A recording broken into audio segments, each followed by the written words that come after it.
How would you kind of assess the first day of camp? It's just a great opportunity to play the sport we all love again. Just this whole off season we've been working towards this moment. So it's just a nice being out here. Playing for UCLA, back on the field, getting the hang of things. Finally, being able to throw the ball around. Get to the hitting again. So that's what we came here to do. So yeah, exciting. Darius, we talked to Latu during media day, and I think he said one of his goals was to get like 15 sacks or something like that. Do you have any goals for yourself this season?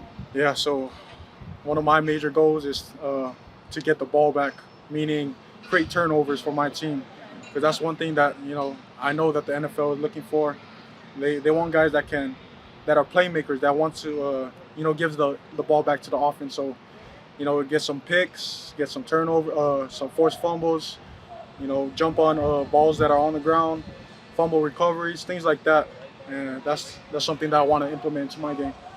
What's been Dantelin's kind of biggest message to you guys as a defense? What does he want you guys to do? Maybe there's a theme, like be more aggressive or anything like that. Is there anything he keeps harping on? Coach Lynn emphasizes maximum effort every day. Effort is something that the players can control themselves. And when all 11 players on the field give maximum effort, there's no way you can lose when everyone does everything 100%. He's pretty. Go ahead. No, go ahead. I was say he's a pretty young guy. I think he's only 33. Is he kind of remind you of a player? He's so young and energetic. Yeah, although coach is young, his knowledge of the game isn't like he's young. He knows the game inside and out. So and his coaching staff is awesome. And I'm just excited to play in his defense.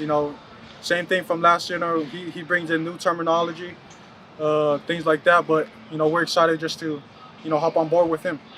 Talk a little bit about the installation of the defense. You spent spring probably going over some basic stuff. Are you excited maybe to layer in some more wrinkles into that defense? Yeah, I'm excited for that. We're just going over the basics in the spring. Just putting in normal coverages. Same thing from last year, but now we're kind of taking it a step further. Mixing up the pieces, trying to find the right pieces to the puzzle. Since then, did you get deeper into the playbooks in spring? Just you personally and the entire defense, would you say? Oh yeah, for sure. We keep stacking days. That's what coach is big on. Just keep stacking days upon days, and just learning new defenses every day and perfecting the ones that we learned.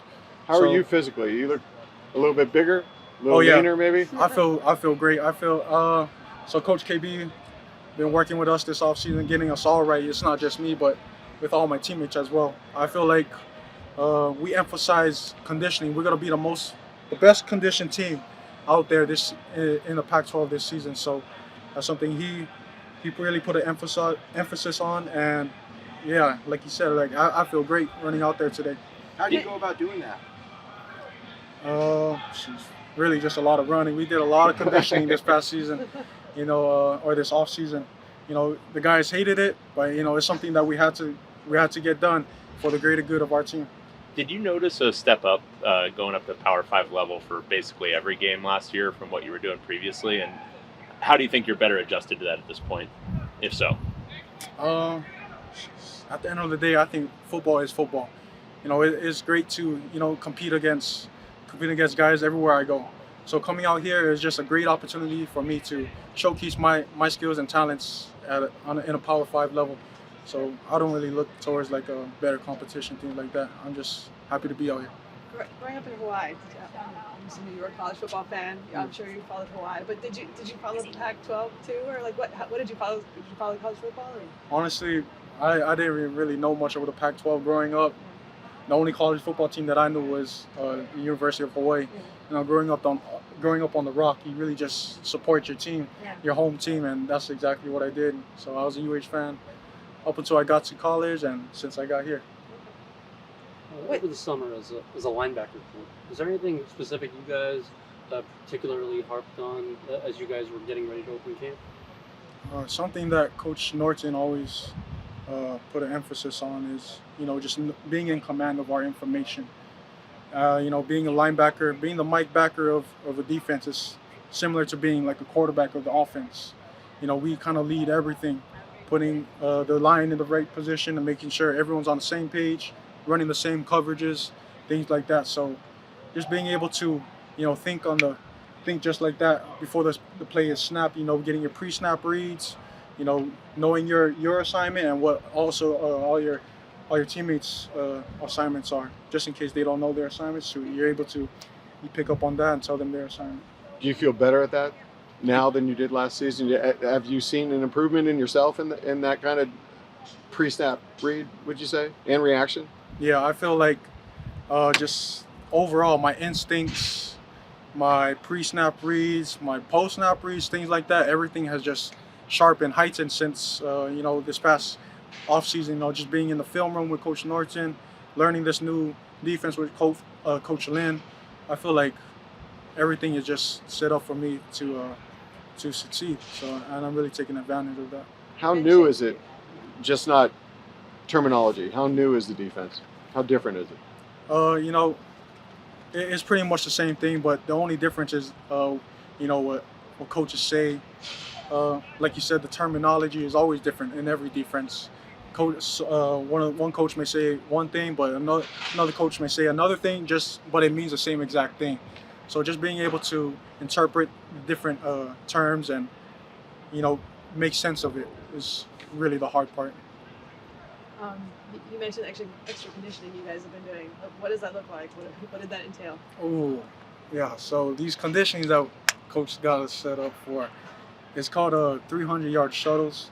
So we go 25 yards down and back. We do that 6 times. And we got to do that under a certain time limit. Everyone has, the bigs have their time, the mids have their time, and then the skills. And we got to do that about 6 times. What's your time? Our time is that we have to come in by. Yeah. Ours, I believe, is 62 seconds. And then we get like a good 5-minute, 4-minute rest, and then we got to keep doing that. And we pretty much do that until we're kind of tired, it doesn't feel good. And then we go head into the weight room, get a little lift in. And that's pretty much what our off season was. When did that stop? It just stopped this Monday, this week. But it was great. All the players I know, although it was tiring doing all the running, we know it's gonna work out for us in the long run. Can you feel it out here, like that you did all that running this off season? Yeah. Flying around today, I wasn't tired out. I wasn't huffing and puffing, and I'm pretty sure all the boys was feeling the same. We was ready to do a whole nother practice if we could. Who's the fastest on the team, and did that shake out? Ooh, fastest on the team. We gotta be one of our wide receivers. Who's up there? We got Croy up there, Cam up there. J Mike's up there. We got a bunch of fast dudes on our team, and that's really the name of the game nowadays is speed, and that's exactly what we have in our skill position rooms. Now we get the truth. Who is the fastest? I was gonna say So, is it true? There's a lot of fast guys. The receivers for sure have the fastest room overall. Croy Stewart is up there. He's incredibly fast. J Mike is incredibly fast. Gosh, I don't want to miss anybody, man. Where do you put yourself?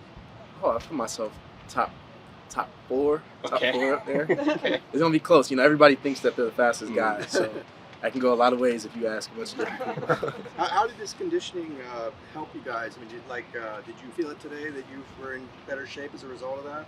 Oh, 100%. We really strive this whole offseason on being one of the best conditioned teams, and you got to really stress your body. You got to push yourself to a point you've never been if you want to do something you've never done before. So Coach Belton made sure of it, that we was going to be ready to go today and go out there and be able to fly around.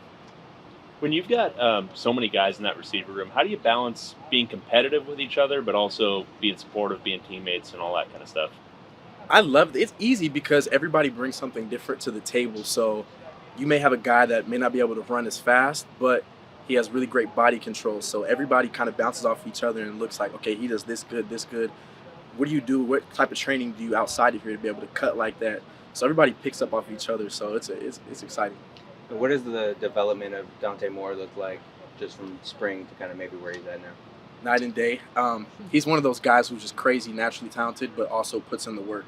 Like, he's a grinder. That was one of the first things I noticed about him when he first came in. Like, he was just different, like, mentally for a young guy. It's like, wow, as an older guy, you can really look and be like, wow, like, there's not many young guys who come in with their head on that. So it's exciting to see him progress every week, and I'm excited to start. Sky's the limit for him. He Chip seems- called him an old soul. Do you kind of believe in that, or is that kind of what you've seen from him too? Oh yeah, he's real calm. He's quiet. He likes to joke around a little bit, come out of his shell, but he's really like laid back for the most part. How's he He's- stylistically different than Ethan? The way the ball comes out and things like that. I would say their touch. They both have amazing touch on all their passes, but their touch is the way the ball comes out is a little different. One may float it. Their bullets, their hard bullet passes may be a little bit different, but both the way those guys come in and bounce off of each other is great. Obviously, don't expect you to say a preference, but when you're talking about different quarterbacks and how they throw a ball, for a receiver, is there a preference as to how you want that ball coming in, and whether it's a laser or a lofted ball, that sort of thing?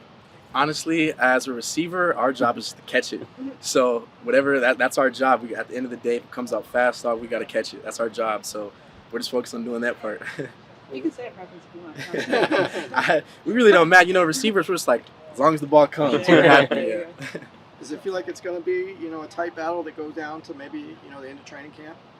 Yeah, they all look great. They all look great to us. We're just, as the players, we're kind of on the back end of that. It's going to be the coach's decision at the end of the day. But seeing everybody compete's exciting because no matter what happens, guys get hurt throughout the year.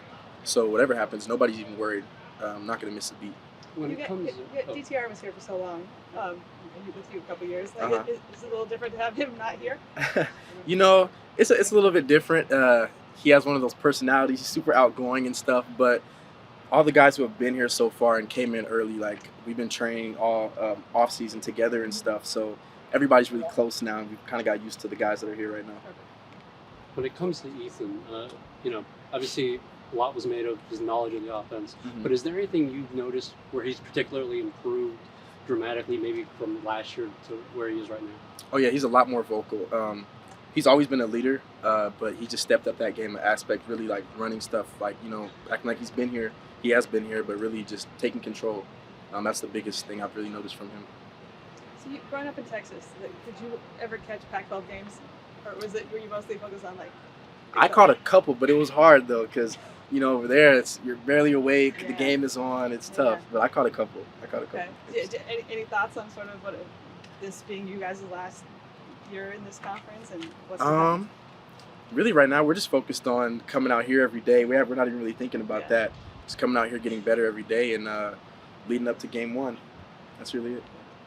On social media, I saw Justin Martin posted a video of him throwing to Carson Ryan. I was wondering, in the offseason, when you're unsure of who the quarterback is, do you guys have to maybe figure out who you're going to work with on a certain day just to try to get a feel for everybody? So a lot of the times, the guys will just be rotating in and out, and you never know what's going to be, but every day you want to prepare like you're the starter.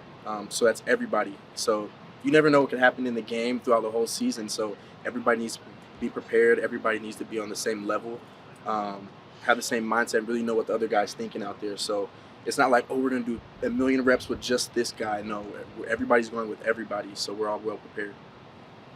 How much cross training do you guys do for all the different roles in the receiver room? Like, how much do you guys who are outside receivers play in the slot, or just get those reps in so you guys can go 4 wide and do that sort of stuff? So a lot of times when we're on our own out there training, we kind of make sure everybody does everything, just in case. Like I said, for a game, you never know what can happen. Guys can get hurt. So the biggest thing is being prepared. So you stay ready, you don't have to get ready. So you don't want to miss a beat if anything happens. So everybody trains both inside and outside. Even if you don't get as many reps in practice at that, everybody knows exactly what they're doing. That's kind of like the standard. And I was wondering, I think looking on your social media page, you've been active in the NIL space in the past. I was wondering if you had any thoughts on now, Congress getting involved in that sort of thing, and whether you think, it's appropriate, or is it, kind of overstepping? Really, I would say we've came a long way from this not even happening at all to happening right now. So as a player, I'm just excited for everybody around the country who can benefit from it. Everybody's starting to really educate themselves and learn how the whole process works. It's been pretty new for everybody. So for me personally, just to see people across the country starting to get deals and figure out ways to try to get deals for their teammates and stuff like that it's really a blessing. So I don't really have too much insight on like the whole Congress thing and stuff, but I would say I'm pretty happy for all the players that are able to take advantage of that. Speaking, what deals What deals you got going? Mercedes? I'm actually working. I don't want to say it right now, but I'm Okay. working on something right now. Okay. I'm working on something right now. Speaking of NIL, you look at a guy like Chase Griffin, and we see his stuff on social media. Uh-huh. What kind of resource is he maybe for you guys, or Oh, what man. does the locker room think of all the things he's doing? Because it's like, does he even go to practice? He's just always kind of doing something. So We call him the president. I mean, you guys have talked to him. He's really well spoken. He knows how to talk to people, communicate. He knows how to network great in many different fields. So a lot of guys call him the president because, like, we really think he could be the president one day. But he has a lot of resources, and if you go to him with a question, he's going to have an answer for you and really be able to tell you how to navigate through that field, which is incredible coming from a player. Because, like, most of the time, you know, you would think to reach out to somebody else, but that's exciting. cool. Thank you. Thanks, Cam. Thank you. you. Appreciate it, man. Yeah, have a good one, man. Thank you. You too.